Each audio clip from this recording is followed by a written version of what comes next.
say that we have a form of godliness because we're educated now. We're knowledgeable of what belongs to us, but it has not yet become who we are, the substance of who we are. So every time we find ourselves receiving the word, I almost said the word, I'm going to put it out there because next Sunday we'll talk about the engrafted word, because that is the key, the infructose word.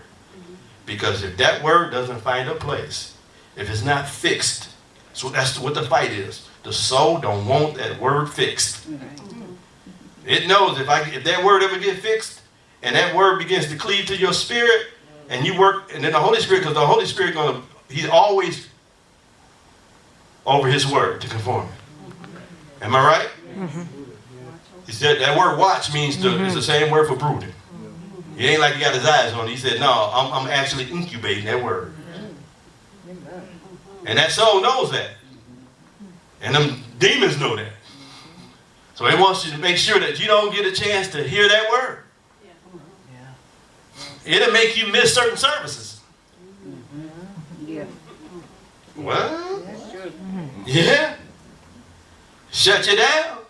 Yeah, you can sit in service and still be shut down. Because it knows, that spirit man knows what's necessary, but the soul hasn't yet cooperated with the spirit. So it still wants to hide under what I call pseudo-spirituality. And we got churches full of pseudo people, false spirituality. They can say the same thing, they can repeat stuff, but it's no longer a part of who they are. It's only in the knowledge base. Knowledge is not enough. Knowledge has never been enough. And knowledge is deceptive if it's not applied. That's why I told them knowledge puffs up. It makes you think you got it. But it's in the trials that you find out what you have. Amen. You know, you used to cuss and you stop cussing. That's a word applied. Amen. You shut. Okay, I know when it gets at its apex,